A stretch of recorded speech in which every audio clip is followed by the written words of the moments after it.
Demotivate हो सकते हैं and that can रूइन your paper. इसके बीच का टाइम है वो बहुत ही क्रिटिकल होता है, क्योंकि अगर आप ये लास्ट मोमेंट पे ये करेंगे तो you might get confused and you might get anxious about it.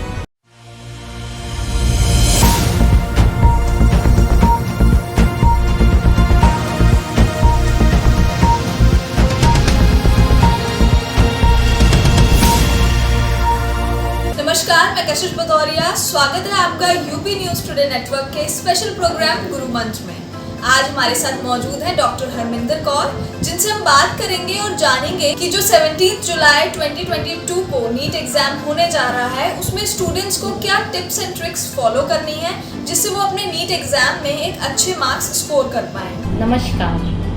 जैसा कि आजकल बच्चे नीट की तैयारी में पूरी तरह से लगे हुए होंगे, 17 जुलाई यानी कि संडे को ही नीट का एग्जाम है, तो आज मैं आई हूँ आपको कुछ टिप्स एंड ट्रिक्स देने के लिए ताकि आपका एग्जाम जो है अच्छे से हो सके।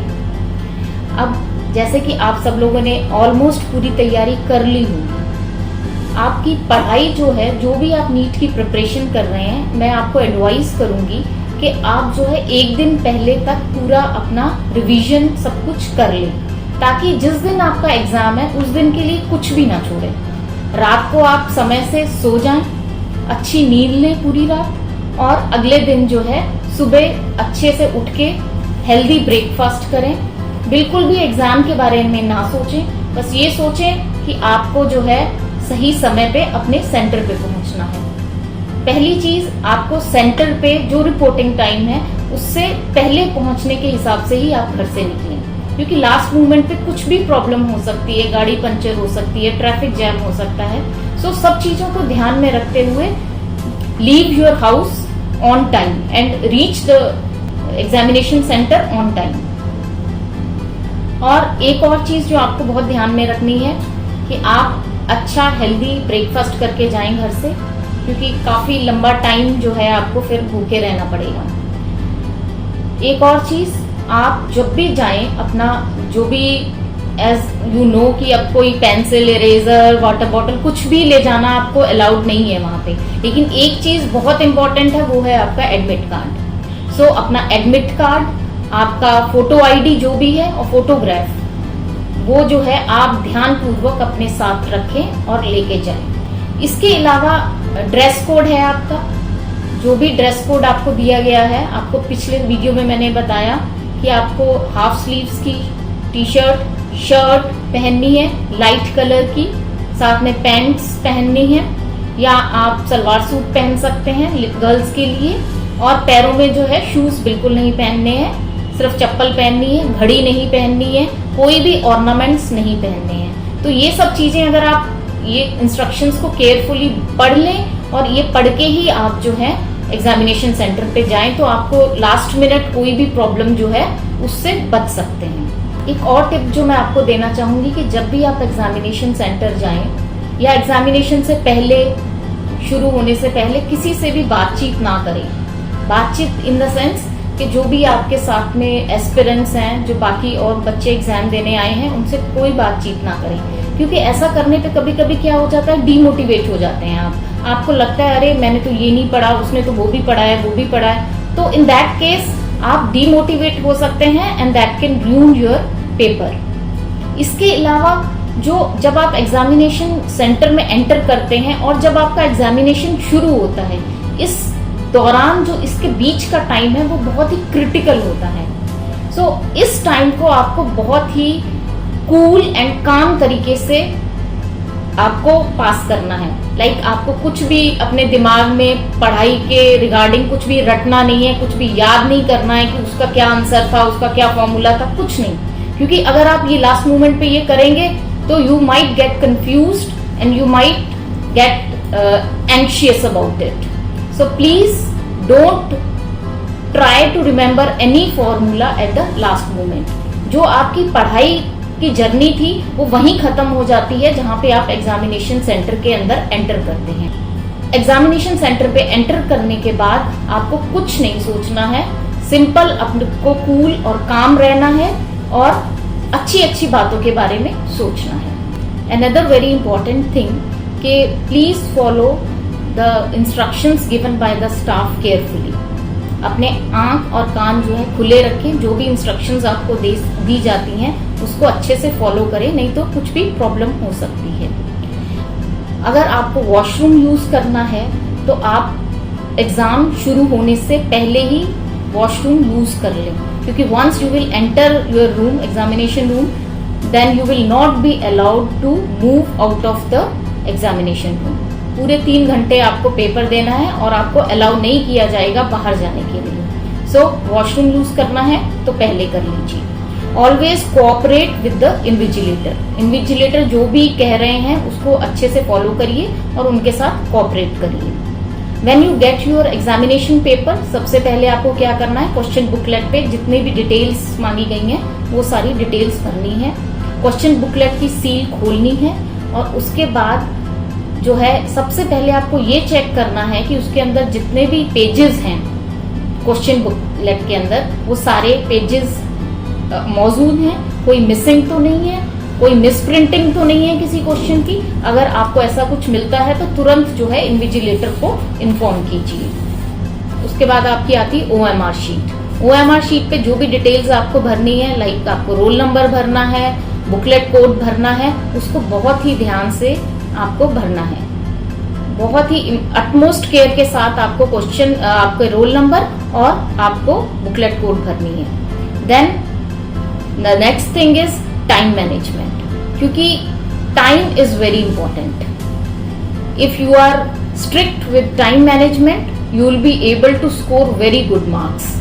देखिए, आप जानते हैं कि 180 क्वेश्चंस आएंगे आपके और 180 मिनट का ही पेपर है, 3 घंटे का पेपर है, 180 मिनट्स हैं और 180 क्वेश्चंस करने हैं। That means you have got 1 minute for 1 question. तो आप इस टाइम लिमिट को एक्सीड ना करें।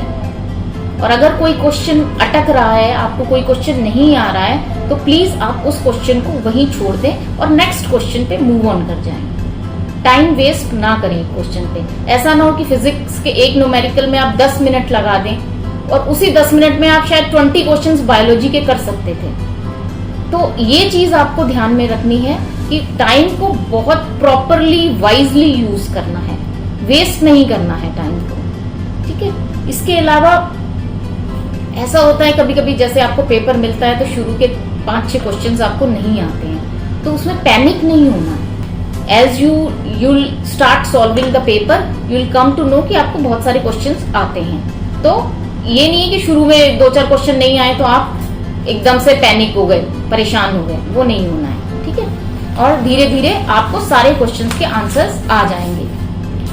और एक और चीज मैं आपको रिकमेंड करूंगी कि आप एक सब्जेक्ट को पहले पूरा सॉल्व कर लीजिए और उसके बाद उस सब्जेक्ट के आंसर्स जो हैं उसको सर्कल करिए अपनी OMR शीट में। उसके बाद दूसरा सब्जेक्ट सॉल्व करिए, उसके सारे क्वेश्चंस के जो आंसर्स हैं OMR शीट में मार्क करिए। इससे क्या होगा, it will save a lot of time, right, rather than कि आप एक क्वेश्चन कर रहे हो फिर वहां सर्कल कर रहे हो, फिर दूसरा कर रहे हो सर्कल कर रहे हो, तो उसमें टाइम ज्यादा वेस्ट होगा। एक सेक्शन वाइज लीजिए, एक सेक्शन के पहले टिक कर लीजिए आप आंसर्स, उसके बाद OMR शीट पे उसको मार्क कर दीजिए। Another thing, double check the question number against the answer sheet. Answer sheet में जो क्वेश्चन नंबर है, बुकलेट में जो क्वेश्चन नंबर है, उसको अच्छे से मैच करके ही सर्कल करिए, क्योंकि थोड़ा सा भी ऊपर नीचे एक भी हो गया तो सारे आपके क्वेश्चंस गलत हो सकते हैं। तो इस बात का आप विशेष ध्यान रखिए। और एक और चीज, जब आप सॉल्व करने बैठे तो मैं पर्सनली ये एडवाइस करूंगी कि आप लोग जो है बायो का सेक्शन जो है, बायोलॉजी का सेक्शन पहले सॉल्व करें, क्योंकि वो सबसे लीस्ट टाइम कंज्यूमिंग होता है। बिकॉज उसमें कोई न्यूमेरिकल्स नहीं होते, कोई इस तरह का सॉल्व करने का ज्यादा नहीं होता है। तो आपको सिंपली आंसर आता है तो आप टिक कर देते हो, अगर आपको आंसर नहीं आता है तो आप छोड़ देते हो। और एक और इम्पोर्टेंट चीज है कि आधा पेपर जो है वो बायो का ही है, 90 क्वेश्चंस बायोलॉजी के हैं। तो सबसे पहले बायोलॉजी अटेम्प्ट करें, उसके बाद जो है आप फिजिक्स और केमिस्ट्री को अटेम्प्ट करें। तो उससे क्या है, आप काफी टाइम आपको न्यूमेरिकल सब्जेक्ट्स के लिए बाद में मिल जाएगा। और जैसे कोई क्वेश्चन नहीं आ रहा है उसको टिक कर दीजिए आप, या सर्कल कर दीजिए, डॉट लगा दीजिए और move on to the next question. जब सारे क्वेश्चन आपके हो जाएं उसके बाद लौट के उस क्वेश्चन पे आओ जो आपको लग रहा था डाउटफुल है या आपको नहीं आता था। एक और बहुत इम्पोर्टेंट चीज कि आपको पता है कि सही आंसर देने के 4 नंबर हैं और गलत आंसर देने के -1 हैं। अगर आप नहीं अटेम्प्ट करते हैं तो यू विल गेट 0।